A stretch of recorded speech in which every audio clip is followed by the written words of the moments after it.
Most people treat their environment as something that happens to them, a product of circumstance, geography, history, obligation. But the nervous system does not distinguish between chosen and unchosen environments. It responds to what is actually present, which means deliberate selection of environment is a direct physiological intervention, not a lifestyle preference, a regulatory strategy. And so here are 7 mechanisms through which intentional environmental selection reshapes the nervous system. 1. Threat baseline reduction.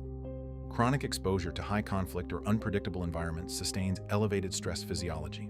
Deliberately reducing that exposure lowers the threat baseline over time. The nervous system cannot fully regulate inside an environment that continuously activates it.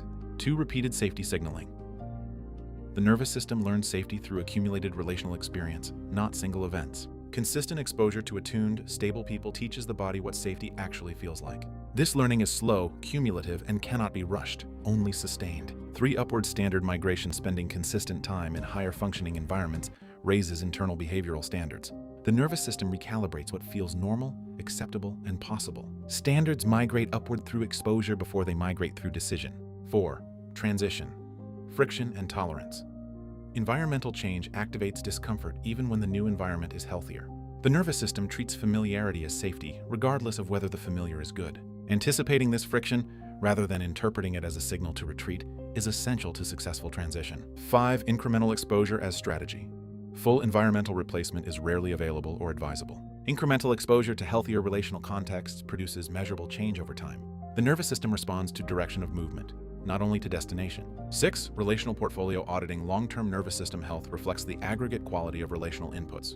Periodic, honest assessment of which relationships support regulation and which sustain dysregulation is a practical maintenance tool. The portfolio can be adjusted gradually without requiring dramatic rupture. 7. Environment as identity investment. The environment you select consistently reflects and reinforces who you are becoming. Identity does not form in isolation. It consolidates through sustained relational context. Choosing your environment is therefore choosing the conditions under which your future self is assembled. And so we realize environment is not fate. It is an input that can be selected, adjusted, and changed. The mechanisms of influence that shape us unconsciously can also be engaged deliberately. So we ask ourselves, where is my current environment sustaining dysregulation I have normalized? What one relational context could I increase exposure to? Where have I confused familiarity with safety? What does deliberate environmental selection look like for me right now? Not eventually. The nervous system becomes what it is repeatedly near. But repeatedly near is something you can influence, not all at once, and starting now.